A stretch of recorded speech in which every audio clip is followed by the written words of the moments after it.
Today, we're going to be talking about CLBC. There's a lot to dive into regarding that organization, which is an arm of the BC government, just so everybody knows, of the BC government.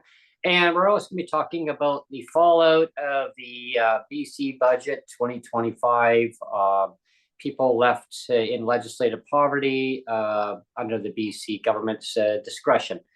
So stay tuned. We'll be talking a lot and diving into so many other topics.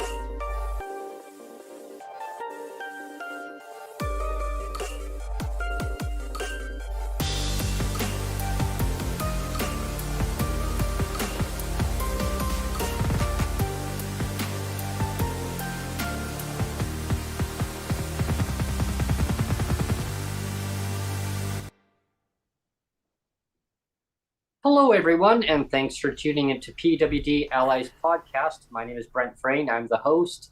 And as usual, please like, subscribe, and share the content that you're viewing today. If you're listening to the podcast version, there's lots of options to tune into your favorite podcast. There's a wide variety of options to choose from. I hope you enjoy today's content as usual.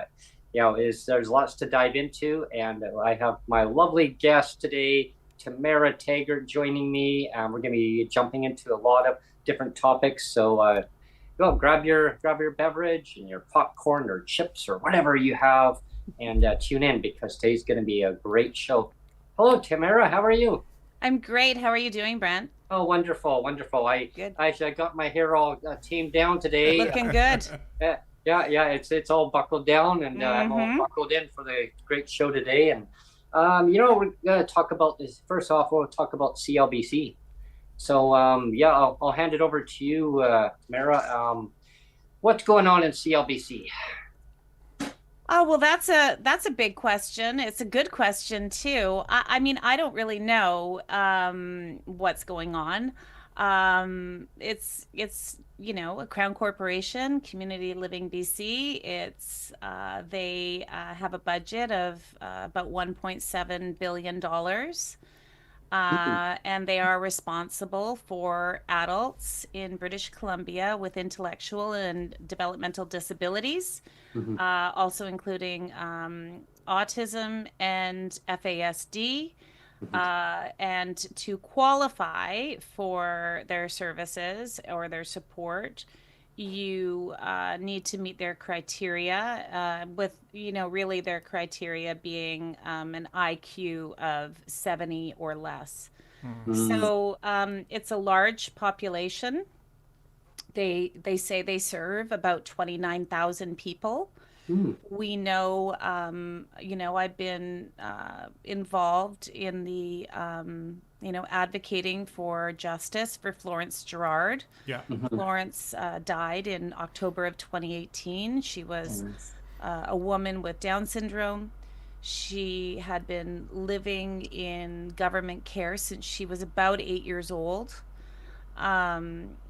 And she was found dead in her caregiver's home. So she lived in a home share, which was contracted through Kinsight, formerly known as Simon Fraser Society, and they are funded by CLBC. And Florence died of starvation. Yeah.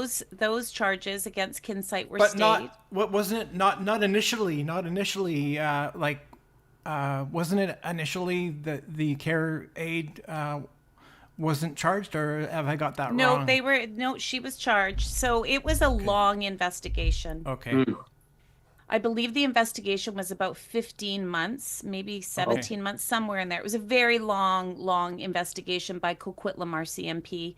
They had a lot of investigators on this. Okay. And did a very thorough job. So they recommended charges against Astrid Dahl, who was the home share provider, and the BC Prosecution Service recommended charges against Kinsight. So the Kinsight charges were later stayed by the BC Prosecution Service. Astrid was tried. She was so she was charged. She was tried. She was convicted of don't quote, I can't remember what exactly. She was charged with two things. She was found guilty of one. Mm-hmm. And she basically received a, conditional sentence where she had a curfew and had to do like some community service hours. Mm-hmm. We fought for an appeal. We got an appeal. Crown won that appeal. And then she was charged with, or she was, they then changed her sentence to jail time. But because of time served and, mm-hmm. she didn't see the inside of a jail, for lack of a better description. And then we advocated for a coroner's inquest. And the reason we did that is to find out what happened. So Astrid has been tried and convicted in a court of law. Mm-hmm. So we have to move on from that. So then it's like, how did it happen? What are the true facts? Mm-hmm. And how do we prevent it from ever happening again? So that coroner's inquest finally happened in January of this year for 2 weeks. It was the 13th of January until the 24th. And the jury came back with 13 recommendations. So in that time, and so I was an approved participant of the inquest. So was Florence's sister, Sharon. And so that means that I was there every day. I was approved to see the disclosure documents. There were over 5,000 pages. I read them all twice. Mm-hmm. And I heard the testimony of, 3 people from CLBC, the RCMP investigator, someone from the assistant deputy minister for the Ministry of Social Development and Poverty Reduction, the home share provider, the home share, people from Kinsight, and Sharon testified. I testified as someone who has a child with Down syndrome, mm-hmm. because it really is to understand that too, and what comes with that diagnosis of having Down syndrome. Mm-hmm. And so you asked Brent, where was everybody? Well, that is the big question. And we know from the investigation and from the testimony that there were visits from Kinsight, the Kinsight home share coordinator person, who it's their job to work with, the home share providers and check on the people that are living with them and all that. And you have to do it a certain amount of times and all that sort of stuff. Mm-hmm. So the last time somebody saw Florence from Kinsight mm-hmm. was in February of 2018. Saw with their own eyes. Mm-hmm. She died in October of 2018. Wow. Yeah. Oh my. But we also know that someone from Kinsight was at the home 4 times in the last month of Florence's life, but they never looked in on Florence. Oh, wow, that's terrible. And we also know that somebody from CLBC was in the home looking at the bedroom next door to Florence's in the month before she died, and never looked in on her either. Couldn't be bothered to look in. No. Wow. Yeah, and I mean, their testimony, well, we weren't there for Florence. We were there for something else. Well, the reason I mentioned the if the carried was originally charged or not, because I actually remember, I remember when the story first broke way back mm-hmm. in 2018, mm-hmm. and it seemed to me that some of the sentiment in the media was that it was sort of almost like a MAiD. It was treated. Oh, there was some of that. It was treated like a MAiD, and people were saying, well, it was just like almost like There, I think there was that came up. I think, Neil, in the in some testimony in the court case, Okay. where I can't recall if it was. I think it came from the defense. So Astrid's lawyer or Astrid, I'm not sure. I'd have to go back. It was so long ago now. Yeah. But yeah, that, Florence didn't want to eat. She Yeah. didn't want to live. She has the right to choose, blah, blah, blah, blah, blah. I mean, that's not what this was. That was the whole narrative that I remember. Yeah, and that's Yeah. not what it was. That narrative never flew in the court of law.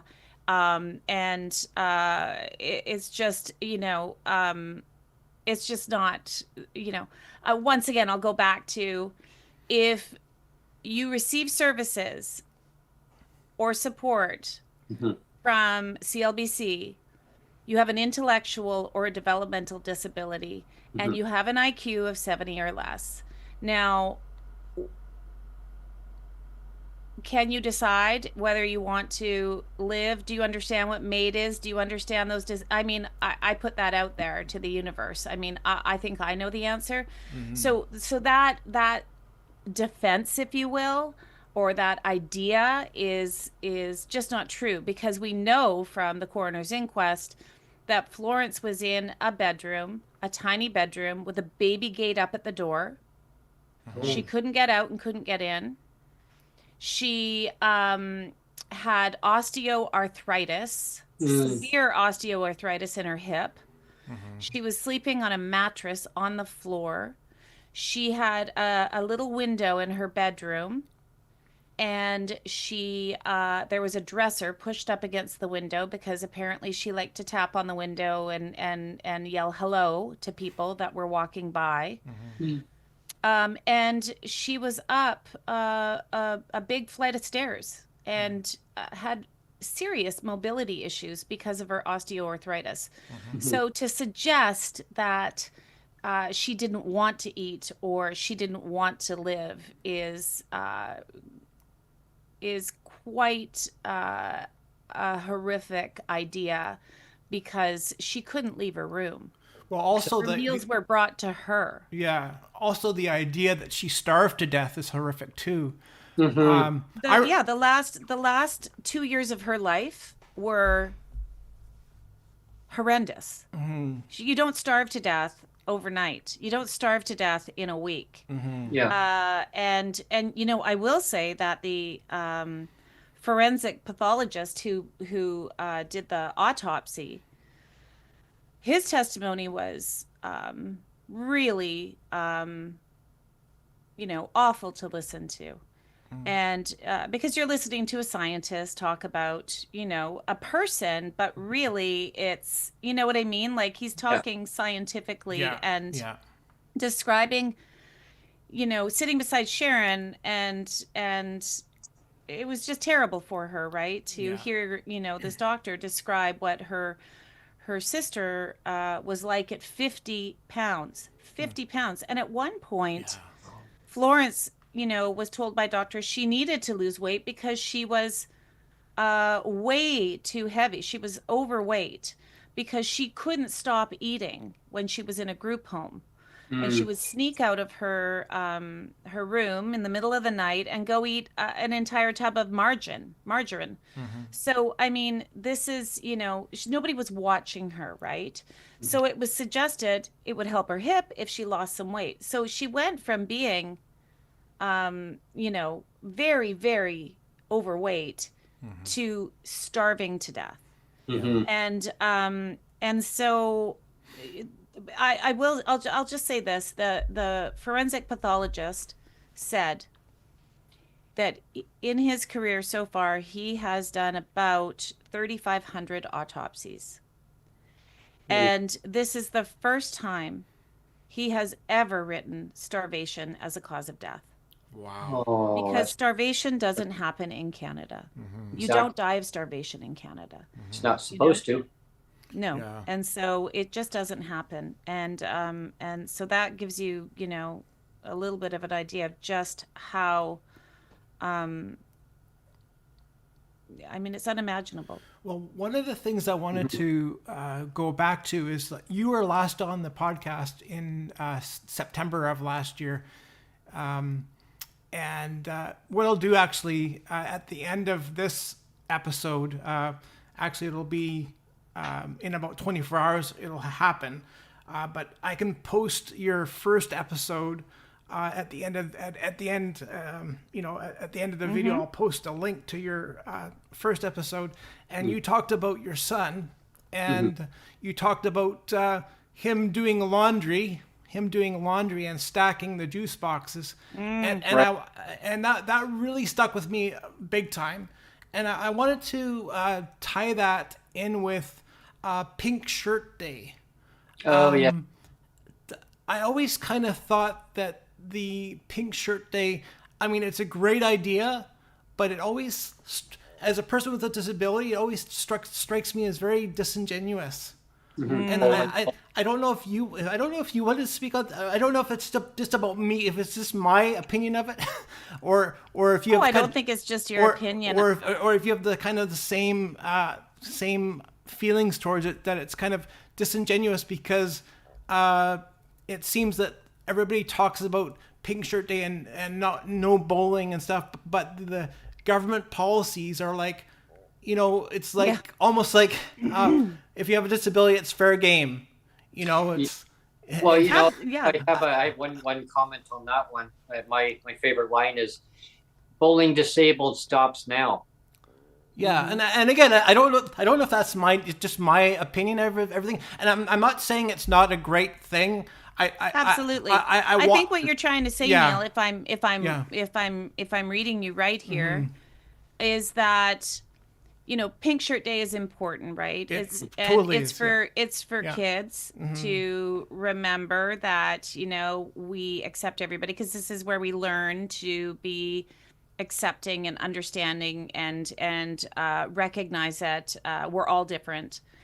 But when we see adults, especially elected politicians, wearing pink shirts and saying, "I stand with no bullying" and all that, when we read their tweets, we hear their rhetoric, we know that they're not supporting people with disabilities in this province.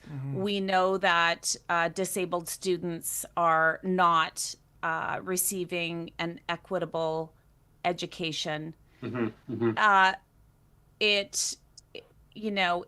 not genuine. And so, and I agree with you on that. It's not genuine. Like, if you're gonna, wear a pink shirt, then you better walk the walk. And, you can do that by, it's not hard to be kind, right? Yeah. And it's not shouldn't be. hard. It shouldn't be. No, right? Yeah. And it's not hard to do the right thing. And so I don't know, last night I was speaking at this AGM for about inclusion in schools, and I got really worked up, as I usually do, and because why are we still talking about this? Like, why are we still fighting for the same basic human rights for disabled students? Why is my son in a segregated classroom in Vancouver? Why is my son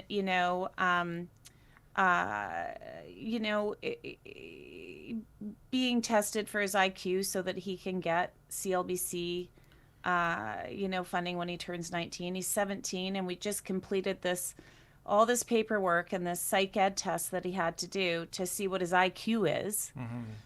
And my whole point is that, with CLBC and with education, and they're just, they don't teach our kids with intellectual and developmental disabilities in school. They segregate them. Yeah. And then they test them to see what their IQ is. Yeah. And they're comparing my 17-year-old son with Down syndrome against a typical 17-year-old. So, what do you think his IQ is going to be? Yeah. And you place all this, importance, if you will, on an IQ so that he can receive funding. Yeah. And And I just think that, like, first of all, if you have a diagnosis of Down syndrome, you receive that at birth. Mm-hmm. And we know that a lot of people receive it in utero. Mm-hmm. And so, um, why are we testing anybody with Down syndrome? Like, Yeah. why? Like, you have, we know everything there is to know about Down syndrome. The three of us can go to the bookstore right now and take out a bunch of books on Down syndrome and learn everything we need to know. So Exactly. why are we wasting our time doing that? Well, even We know, right? when you talk about segregation too, is like it's like I was probably one of the first physically handicapped kids from GF Strong to transfer because back in the day, like we're almost going back 50 years. Back in the day, GF Strong did have a school there. It was primarily That's right. it was primarily a place for physio. It was primary exercise was that, but it also had a school, and I was there till grade 2, and Right. and then or it wasn't. They didn't really have grades then. Actually, Right, of honestly, but it was maybe equivalent to grade 2, and then I always told my parents I really want to switch over to a normal school because this feels weird that everybody's talking about their disability and crutches and wheelchairs and when you go to, like, you're always going to see physios, and it just seemed very weird because then I would go home and like be playing games in the yard with the neighborhood kids, and so it was a really disconnect there, like a real You weird, wanted to be with people your own age and learn with them. So I said to my parents, I really want to go to a normal school, so I transferred from GF Strong into a quote unquote normal school. I went back to grade 2, so I was maybe a year behind because they just wanted to make sure that I was going to be okay. And so again, that was almost 50 years ago. And so fast forward 50 years ahead. I know. And we're still here. We're still talking about segregation. It's unbelievable. 50 years later. It was just nuts. It's just because nuts. when I was in school, the same thing. Like, they would put me into another room to learn to do touch typing, and they would put a book over top of my hands so I couldn't see the letters, which is great. I mean, I understand that. You don't want to cheat. I mean, learn where the letters are on the keyboard, right? And I wanted to be in the regular class. I mean, the class was right beside me, but no, we don't want the children to feel uncomfortable. Well, right, because you make them feel uncomfortable, or I mean, come on. Yeah, and so the other children in the class, I could hear from it, says, well, we want Brent to be in the class with us. Yes. Well, he's learning to touch type, and he can't write fast enough, so it would really disrupt the class. It's better in his best interest. And I came in, and I don't know, something came over me where I said, is it my best interest or your best interest for me exactly in the other room? And I was scolded. I was scolded by the teacher's assistant saying, Brent, why would you say that? And I go, because I want to feel belonged. Yeah. And I want to feel belonged with the rest of my classmates. Yeah. Well, it has to be maybe your classmates would like to learn how to use the touch chat. Maybe that would be a good thing for them to learn too. Yeah. So you know what I mean? Like, we forget this about kids, right? As kids, we don't understand difference. We don't see difference. We are so accepting. And we change because of what we learn, and we learn from observing things around us. So every time those kids see you removed from the classroom, Brent, they go, oh, Brent's different. Okay. He's different. He's not like us. Yeah, exactly. I don't know why he's not like us, but he's not like us. And they continue to see it year after year. And then all of a sudden you get into high school and Beckett's in a completely different class. He arrives at a different time. He leaves at a different time. Right. Yeah. And so guess what? None of the high school kids know him or know his name, or he has no friend dates ever anymore. He sure did in school, right? Crazy. And so tell me what you think of this, because this is what I keep trying or hoping that people in positions of power understand is we teach kids at a very young age Mhm. to discriminate against people with disabilities Yeah. because of what we show them. Exactly. And so when we pull you out of class, when we say, oh, Neil, you're going to go to this class at this school, but it's not really a school, and then maybe we'll let you come to a normal school, but we're going to put you back a year because we're not sure if you're ready. No, that's your job as adults to make sure that Neil is ready and to make sure Neil is accepted and to make sure that Neil is educated. And then, you know, what does it teach all the kids in that school that Beckett goes to, my son, when he's in a segregated classroom? Yeah. That he's different. Yeah. Actually, all those kids are different. And they're so different, they don't even arrive at the same time as the rest of the kids. They leave at a different time. Yeah. They go out the back door. Yeah. It's Oh. crazy. They don't even go Crazy in the to me. front door. It's crazy. I mean, and their schedule is determined by what the stupid bus does. Is the bus, oh, sorry, the bus drivers aren't working today, the school bus for disabled kids. Whether you take the bus or not, your class is determined by what the bus schedule is. It is so discriminatory. I can't even begin, and it's different everywhere in the province. So what happens in Vancouver, where we are, is different than what happens in North Vancouver. Yeah. Yeah. And it's different than what happens in West Van, and it's different than what happens in Trail or Fort St. John or Kelowna or Victoria or Courtenay. It's all different because it's different school districts. It's enraging.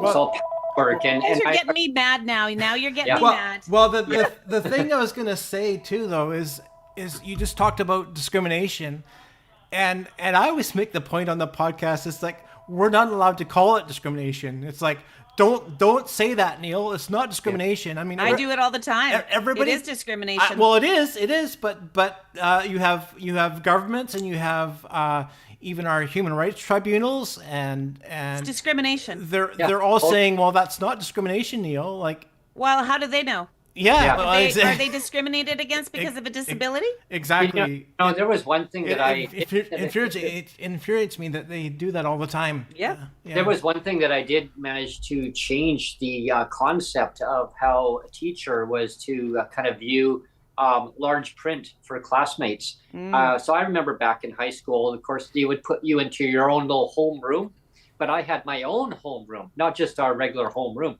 but I had my own home room to go to for people with disabilities, for visual impairment, blind or visual impaired. So I still felt that same thing when I was a child. I thought I feel isolated. Why? And so I started learning to speak up. And my assistant that was with me said, Brent, you just have to speak up and let the teacher know that, no, you want to be in the class. I said, well, yeah, but you're allowing me to be in this room. I said, can you not go there? They're like, yeah, but we're trying to teach you to be you to speak up for yourself. Sure, we could go there, but we want you to do it. So I had got the courage, Tamara, and I walked into the classroom and I interrupted the class. The teacher looked at me, Brent, I'm actually teaching. Is there something important? I go, yeah, I have something to say to all my classmates. I would like to see all of you read on that overhead projector, have larger print. So the ones in the back of the class can actually see it better. They're like, Brent, that's going to cause a lot more work for us to do. And I said, but I want to feel that I'm belonging with the rest of the class and have them be what I see. Yeah. And so I managed to change that. Wow. And the teacher asked, is everybody wanting this? Yeah, that would be great. So people sitting in the back probably helped them too. Yeah, you probably helped everybody. It did, and there was a young girl, who I actually managed to meet many years later, who was actually had just got into teaching, and I'm like, oh wow! And so she got into teaching. I was actually in college, and I bumped into her. She says, I'm actually a teacher's assistant now, Brent. I'm like, oh my gosh, thank you so much for what you did many years ago. And I had to recall, what did I do? And so she says, you interrupted the accounting class, and it was all about small numbers. So they blew it on the overhead projector and you did the right thing. And I said, well, it took a lot of courage. And I ran for student council at the time, and of course, no, they voted me down. Oh, because he was the different kid. They didn't want that, right? But I ran, and I said, vote for Frayne. Don't miss the train. Vote for Frayne. And I almost got it in, but I think they managed to get me out. I would have won, but yeah, I ran again, and I actually did get in the next year for it. But yeah, it was great, and I managed to change part of the system that way. That's good. There's discrimination, and I talked about it does take a lot of courage, right? And I think people forget that. And here's the other thing that I think is so important to remember is not all students with disabilities have the skills or they're not able to advocate for themselves. Yeah. Yeah. So, one of the things that I have found really interesting in this sort of advocacy that I've been trying to do around, the safety and care of people with intellectual and developmental disabilities, because that is, my son, like, what's going to happen to my son when I die? Yeah. Where will I can't assume that my daughters will look after him. Like, that's not the responsibility. I mean, they love him, of course, but they also, you know what I mean? Like, we have to think about these things. And there are a lot of people that don't have any family, as you know, right? Yes. There are a lot of kids in the life skills class that are, live in foster homes. They are, we don't know everybody's story. Exactly. And so that's why, equal rights are so important. And so how do we, I've been hearing this narrative, I heard the Minister Malcolmson on the news, and she has been saying, well, everybody I talk to is happy with CLBC. She said, all the self-advocates I speak to are happy. They don't want anything to go to they don't want anything to change with CLBC. They don't want it to go away. They don't want to go back to institutions. Now, where does this idea of institutions come from? Because the minister has mentioned it twice in news stories, and CLBC actually said, one of their VPs, Joanne Mills, she was the first one to say it on the news. She said that, we do not have the system to support, this model of care. And if it were to move back into government, CLBC, it would mean reinstitutionalization. To me, that is fear-mongering. To me, that is going to the lowest, scariest place for everybody. Like, is the Minister of Education going to say, oh, well, we're going to bring back residential schools? No, absolutely not. And we're not going to bring back institutions. Like, it just seems like such a place of fear, because of course it strikes fear, right? Oh, absolutely it does.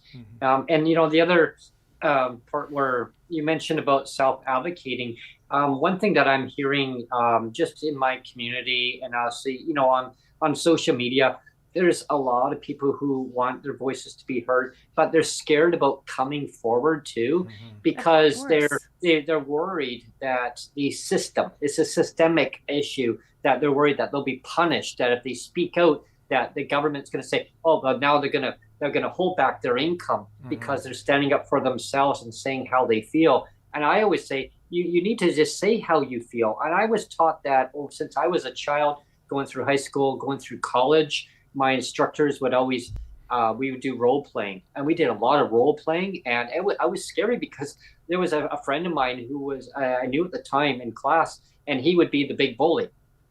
And you can imagine, Tamara, standing up against him, and he's like, and he would be harsh with his words. And I was being graded. I was being graded by my instructor. We all were, and it was all in a good grade, just to, and we were all there just to kind of see where everybody's at on their learning process and what could we do better, or what could the instructor do better to basically change the narrative around and make us be more self-confident in ourselves, and don't be scared about if you fall down, you pick yourself up and you keep going, right? You learn from others. Those are great skills to have. And I was taught that, and it really built my self-confidence up. We were put into a room and they had this window and everybody on the other side were watching, and it was like I had a camera sitting. I felt like I was like a news anchor, Tamara. And it was right there, like it was all like officially done. And and I'm sitting here and I'm doing a self-biography of myself, and not knowing that I was going to be graded. They didn't tell everybody in the class, oh yeah, you're going to be graded on this later. I got an A+ on mine. Wow. At first I was like inside, like I was just like petrified, going like, and I thought I was going to be stuttering. And no, they said it was only good. They said the only thing that I messed up on, they still got an A+, is that to believe in yourself, believe in yourself 100%. They said you were about 98, almost 99%, but there was a couple things that I had to brush up on. And over time, I've learned to be more of a self-advocate, but also learning to learn from others. I guess, and that's the thing that I'm learning from, is learning from others. Is that okay? Rather than double speak, like learn from more lived experience, and hearing stories from people is great. But what I'm hearing too is a lot of negative stuff from government, always excuses of why not to do something. And it infuriates me. And that would be another topic that we'll get into on today. Yeah. Do you ever get the... Sorry. Go ahead, Brent. No, you go ahead. Sorry, you finish your thought. Well, I was just going to say, we'll talk about the BC budget 2025. Oh, geez, yes. Yeah. Well, and let me ask you guys this. Sure. Do you ever get the... So I'm a parent, right? I'm coming at this from, from my experience is that of a parent. My son's experience is different, and you were both self-advocates. I had really strong parents, which helped too. Yes, of course, right? It does help, but sometimes I hear this narrative that, and it's coming from. We don't need to say where it's coming from, but you'll get the idea that, parents are trying to make money off their disabled kids. That's why they want the money. Right. Or parents are trying to, or this idea that, I remember talking to a former minister, this was years ago. And we were talking about, supporting people with disabilities and funding and all that sort of stuff. And I said, I just think every single person in the province who, like, there's so many easy things to do. Like, I think everybody with a disability in the province, no matter who you are, should have free transit. Like, I just think that should just be a thing, right? Absolutely. And they said, oh no, we could never do that. And I said, well, like, why? And they said, well, because there are some people that, like, what is disability? And I said, well, oh my gosh. What do you mean by that? And they said, well, some people, they hurt their back at work and then they go on PWD and then they don't ever want to go back to work again. Yeah. And it was this narrative that people are trying to get rich off of PWD. And it's like, no one's getting rich off PWD. Exactly. No one. And I just... And to jump off your point, and it's going to seem like it's going on in a little bit of a different direction, but not really, is before this podcast today, we had another episode, and we talked about definitions of, like, what does it mean to be disabled, and all kind of the word cloud around disability and disabled, and there's a lot of negative words like wrecked and decrepit and fault. Like, if you look at the word cloud of disabled or disability, like every word is negative, right? And so we kind of focused on that as an episode of, like, if you have all this word cloud of negativity, of course you're going to have systemic discrimination from that. I mean, if you're starting with a baseline of all these negative words, It just is a natural progression to launch into some sort of systemic discrimination to kind of offshoot from that, right? And so anyway, we devoted a podcast to that, and near the end It was of that, fabulous. yeah, and near the end of the podcast, I talked about my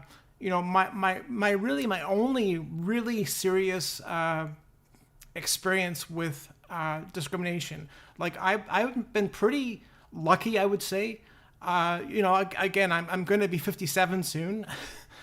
Me too, Neil. At the end of this month, I'll be 57, and so in almost 57 years, I've been pretty clean of discrimination, and but I did share, when I was I went to college, university with the intent that I was going to become a school teacher. An elementary school teacher, and I got all the way through. It was UBC, and I got all the way through the first year. I was fine. I did the first practicum, fine, no problems. I went all the way through almost the whole second year, and I got to the second practicum, and I got a really bad placement with I just have to say, a really bad teacher, and a faculty advisor. You have the classroom teacher and the faculty advisor. It was a grade 5 class. And the faculty advisor from UBC and the school teacher that was supposed to be my mentor, they had it in their minds already that I was going to fail. Like, it was going to be this self-fulfilling prophecy. Like, I kind of knew it. Like, as soon as I walked in, I kind of knew, like, these guys have it in for me. Like, I just knew it.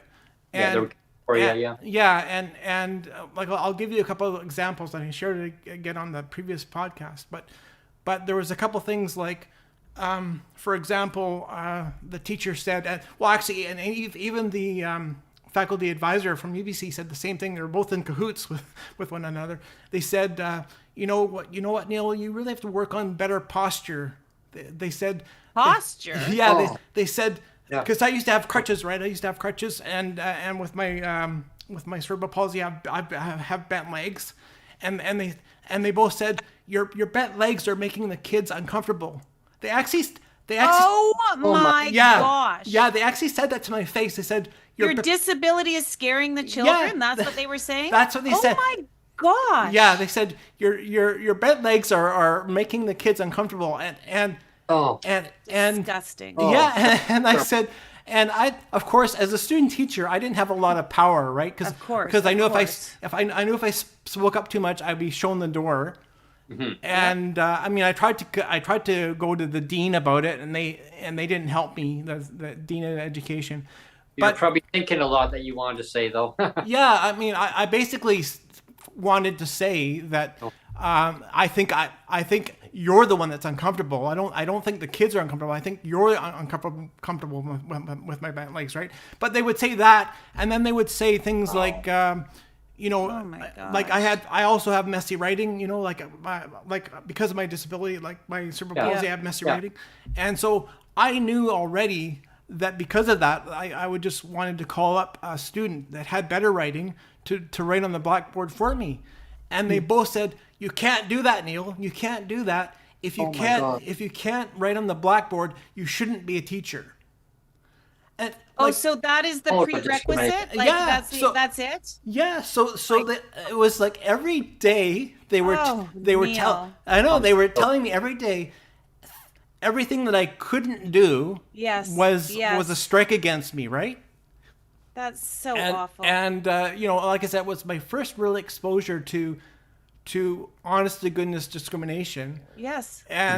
And it just kind of sucks, because it's horrible. It's unacceptable. It happens all the time, and anyone who says it doesn't happen is wrong. Because they're wrong. Where I was taking a course in college, and of course you need those transferable credits in order to build them up to go and to get to another course that you qualify for based on your prerequisites. How strong were you in English, math from high school, and basically they'll use credits from college. And there was one course I wanted to get into, and it was about business economics. I had to fight. They wanted me to do some prerequisite tests at the college, because to prove myself, to see if maybe that's maybe my stronger suit, they said, or not. Oh, I'm sorry. You're not fast enough to comprehend, Brent, to get this. I said, it's the hand and eye coordination. They want me to write faster. I Oh said, my well, I can write goodness. faster, but it's going to be all scribbles. And I said, and so, yeah, you wouldn't be fast enough. And so I fought it. I actually won it. But, I did, just to throw it back in their face. I turned around and they gave me a student loan. I turned around and I said, you know what? I don't want this. I threw it right back in their face. I don't want this. I took a different course and I excelled in it. But then it's kind of like what Neil had gone through. Mm-hmm. I thought, well, this is great, right? This is going good. And they set me up for a fall because they thought, okay, he's going to be funny with us. Okay, we're gonna this. Oh yeah, we'll get you to this. So I took the business administration program, Mm-hmm. and it was going great. We'll exempt you from this because you were so fast at typing.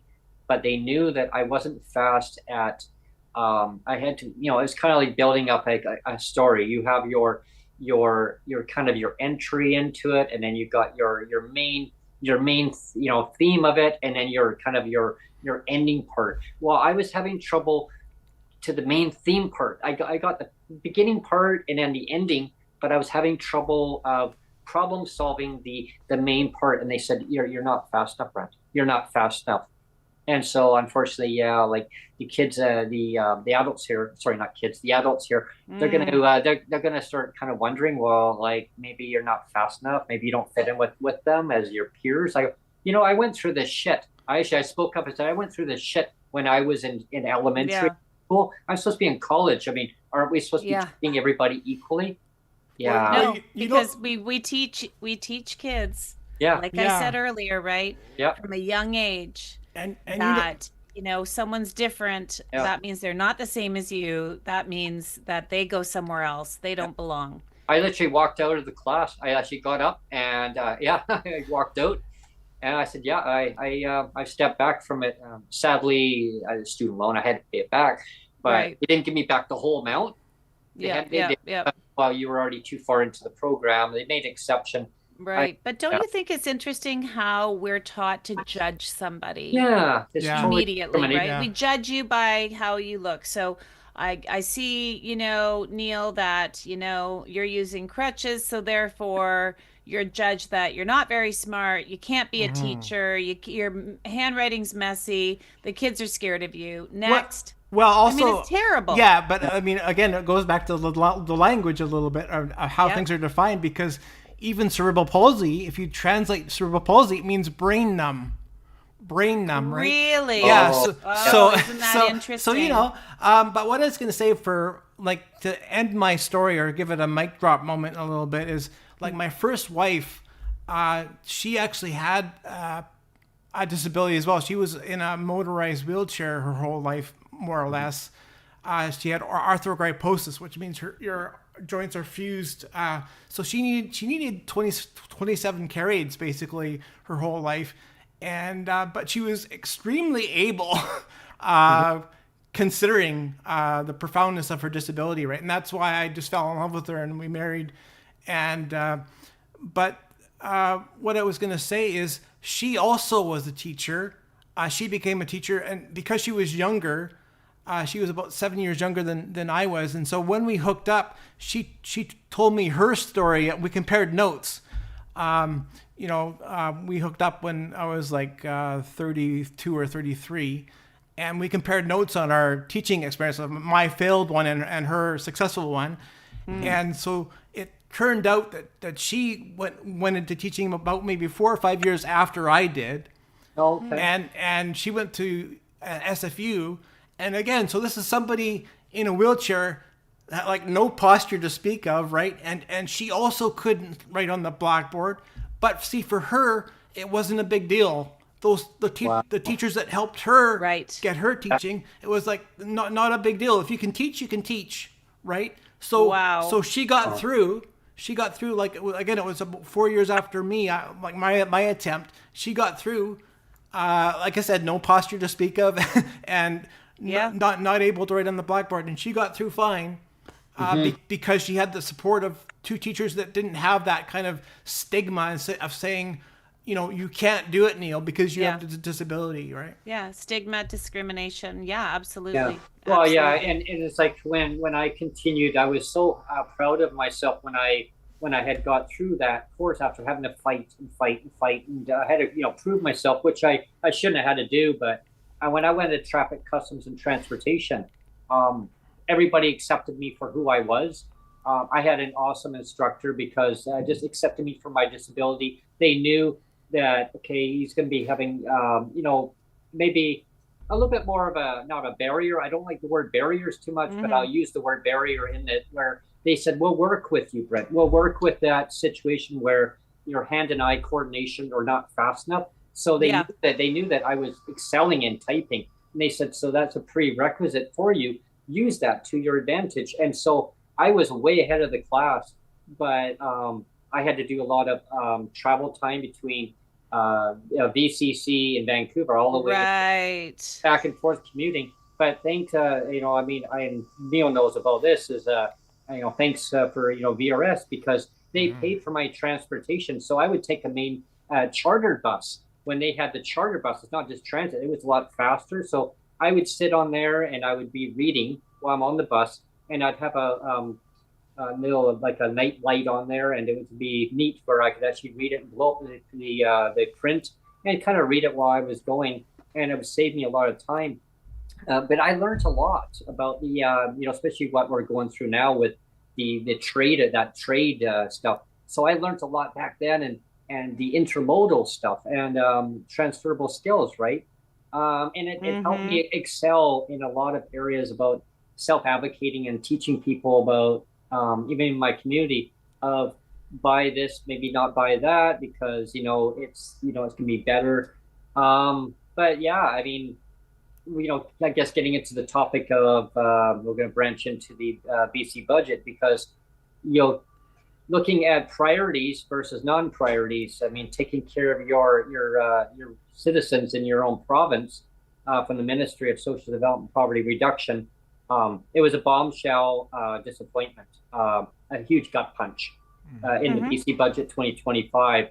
2 years in a row, no increase. Meanwhile, cost of living skyrocketing. This year, now we got even more of a problem. We got cost of living skyrocketing, high rents, and now we got the tariff, on and on, off, on, off. And they're just using that as an excuse of the reason why they can't do something in the BC budget. I always say, be proactive. You should have dealt with it back in 2023 when they gave $125 to some PWD, but some did not get that. It was a missed opportunity. I wanted your take on the BC budget 2025. Yeah, I mean, I listened to it. I listened to the Minister of Finance, Minister Bailey, present it, and then when I saw the document, I immediately scanned down to the important parts for me, which what are they doing to support disabled British Columbians? And like you said, I think that CLBC is getting an additional $300 million, so that'll put them to $2 billion, I believe, per year. Once again, I'd like to know where that money's going, because it's not reaching the people who they support. But that's a whole other podcast. Yeah. I think that, you said, oh, they could have been proactive. Tell me when you've ever known a government to be proactive. Yeah. When it doesn't happen, right? Exactly. I think that I really hate to say this, but I think that when we say these things, and I do say it when I meet with ministers and support staff, because it's important and it's the truth. My son, the elephant in the room is my son is not supposed to be here, right? Yeah. The elephant in the room is when the majority of people who find out they are carrying a baby with Down syndrome. I think it's like 90 something % of people I think it's 90% maybe. I don't know. Maybe the numbers have changed. I have no idea. Let's say it's 90%. I know it's 90 something, so we'll go with 90. 90% of people that find out they are carrying a baby with Down syndrome terminate the pregnancy. Now, Oh, I believe in a woman's right to choose to do whatever she wants to do with her body, and I'm not judging that part of it. But what I am judging is the fear we have around disability. What I am judging is the ableism that is entrenched in government and the discrimination towards people with disability that is entrenched in our society and government, that you don't matter if you have a disability because you probably don't vote, you don't work, you just want to get free money. And I don't know. I honestly don't know what they think that someone's going to do with $1,400 a month in this province, right? Yeah. I don't know. And God forbid you should get married and they claw back, or God forbid you should get a job and try to get out of poverty, because they'll claw that all back too. Yeah, And it comes down to, I'm telling you, it comes down to discrimination. It comes down to somebody like my son, and I keep coming back to my son because this is the experience that I know. And because of Down syndrome BC, I talk to hundreds of families who have a child or a sibling or a grandchild or a niece or a nephew or a friend with Down syndrome, and the experience is universal. It's a visible disability. When you have a visible disability, you are judged the second you walk through the door. absolutely. And there's always a conversation, then we have people who have an invisible disability, and it's just terrible for them too, because there's these expectations of who they should be, and then when somebody finds out they aren't, then they're you know what I mean? It's like it's crap right across the board. Well, yeah. And you it's don't. like when somebody it has goes back, Brent, to they think that you want to get rich. They think you just want to sit on your couch and collect your $1,400 a month and never have a care in the world. Well, I mean, come on. Yeah. I mean, there are so many people with disabilities that have invisible disabilities, as you mentioned, and then of course the governments. Well, that person's able-bodied. They need to be able to do that kind of work, and it's that key word, work. Work. We have the jobs plan. You don't want to educate my son, but you want him to get a job. Yeah. Okay. Exactly. Yeah. Explain this to me. Stacking orange juice boxes? Is that the only thing you taught him at school? I mean, I'm being a bit extreme here, but that's what it is. And he can do laundry. He can do laundry too, right? Like I haven't taught him anything. I mean, honestly, he's, so I mean, it's really, I just feel that the louder we are about this, those of us who can be, because you know what, as you mentioned, Brent, there are a lot of people who are fearful, and I respect that, and I understand that.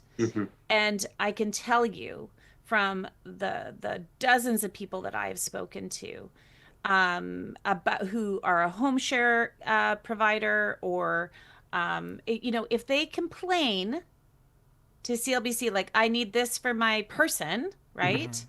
I need this for my person. We need, they need a walker. They need, we need more than $11 a day for food. We need, and they keep advocating for this. Eventually, if they're too loud, or if they go on social media and complain, they get a phone call or a knock on the door, and it's like, it sounds like it's really maybe too much trouble for you. So we'll take your person and we'll place them with someone else. And that's the threat they get. Well, they love this person. They're not a home share provider because they want to get rich. No one is getting rich being a home share provider. They do it because they care about people. And now this person is family to them. Like They become a brother or a sister or a son or a daughter. Like they love them. Absolutely. So the worst thing that can happen is that threat of, well, we'll just remove them. It sounds like it's too much trouble for you. Mhm. Like we're not human beings, you know? Mhm. Yeah, it's just part of their systemic discrimination process. But it's embedded in their policies. Yeah. And whoever's written these Yeah. policies way back in, I mean, probably over hundreds and hundreds of years ago. They need to modernize. They need to completely, like, I mean, when I say modernize, completely Yeah. dismantle and I agree. and redo just the standards. I mean, the standard of living. And people should not be living in abject poverty. No, I always exactly. say it's they're medically assessed and designated as a person with disability by their practitioner. I mean, a practitioner. I mean, my family doctor. I remember the day one, and he says, "Brent, I cannot make you qualify for different supplements that your worker has given you a sheet to give to me." Yeah, And he's yeah. looking at this. He says, "You don't have Crohn's disease, Brent. You don't have this. You don't have this. I can only say who you are. And I've known you since you were a little toddler. So I know Yeah. what you can and cannot do, but you probably know better than I can. Yeah. But from a medical practitioner, you are who you are. You can't change who you are, even though the government may want you to change who you are to their Yes. advantage. But I can only assess you for who you are. And I mean, you have these disabilities and they don't go away. Yeah. The government No, to go away." no. And so he was awesome, but he says, "I refuse to fill the form out for all these other extra things that they want you to have. Right. So they don't have to raise the rates higher." And I Yeah. said, "I also refuse to fill out a DTC form for you because you're disabled in BC. You're a citizen of Canada, so I'm not filling it out." I'm like, "Doc," I said, "apparently my bank says I could get an RDSP. Brent, I know what that is, but you need to have this DTC first in order to get that. But I'm not doing that because you're disabled in BC. You're a citizen of Canada. End of story. Sorry, bud." And I'm like, wow. Yeah, I know. I Yeah. know. And also the hoops that we all have to jump through, right? Yeah, I mean, yeah. it's ridiculous. I know we're running out of time, Neil. Yeah, I know Neil is I was- watching the clock. yeah. I know when Neil Yeah. is. But this will be my last thought or yeah. comment. I find it disturbing Mhm. that, when we look at the executive level of a crown corporation like Community Living BC, Mhm. who are all making well into the six figures, Oh yeah. who have vacation, who have benefits, who have a nice pension. Mhm. When we look at the minister, the exact same thing. Mhm. And then we look at the people that they are supposed to be serving, disabled British Columbians who are living in poverty. Not all of them, but many. And we look at somebody like Florence Girard, who died of starvation in the province of British Columbia in 2018. And then we have this executive team, and really all the people who are working for the Crown Corporation, who have everything they need. They aren't worrying about their next paycheck. They aren't worrying about buying groceries. It's absolutely abhorrent. And it has to change. Yeah, for sure. Yeah, definitely. On that topic. Don't go into a topic, Brent, because Neil's watching the clock. I'm gonna bring out the cane, Brent. Yeah, bring out the cane, but nicely said on that. But you look at the BC budget, and 2025. They've all in their legislature now. They're all debating on that BC budget 2025. So far, the only and this is not favoring any political party, just for our viewers watching this, but the only person who has actually come up with a topic on their view of the BC budget is one of the new members for the BC Green Party, and has said that they want to see the rates raised within this session. Now, within this session, does that mean the 4-year session or this session and the spring session? However, I'm cautious, very, very cautiously optimistic, but not even really optimistic, because I've heard that line before. Yeah, we all have. Yeah, and for me, it's more, I call it signaling, Virtue signaling. virtual signaling of saying, yes, we want to do this, but is the NDP going to allow that to happen? However, they are voting. They have an agreement with the NDP that they're voting in favor of these bills. Now the member is going to support the bill, but there's a condition in place saying, yes, if you raise the rates up to a no less than poverty level, $2,400. That's what he's saying. Now, they could say, oh, sure, we're going to do that, but then nothing will happen. People's lives, people with disabilities, their lives don't get on hold. Of saying, okay, like I can tell you, just I'm not going to dive too much in it because Neil's going to get the cane out and say, Brent, stop. But what I'm going to say is, I got a rent increase in 2024. No rate increase in the budget of 2024.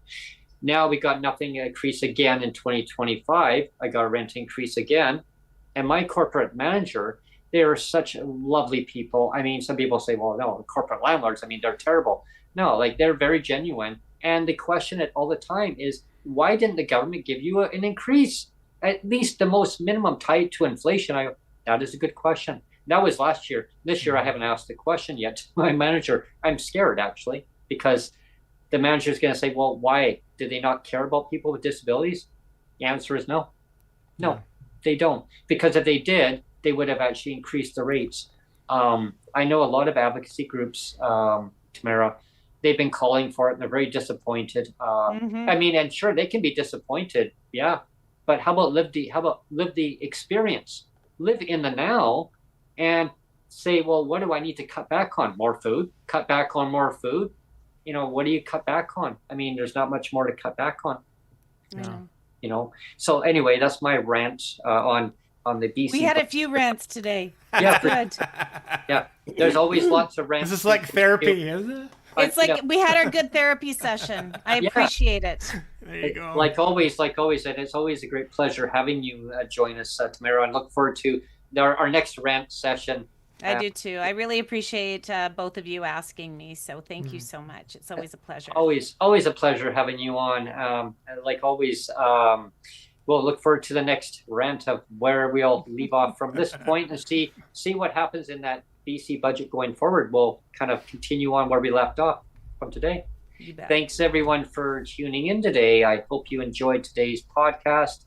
Like always, like, share, and subscribe.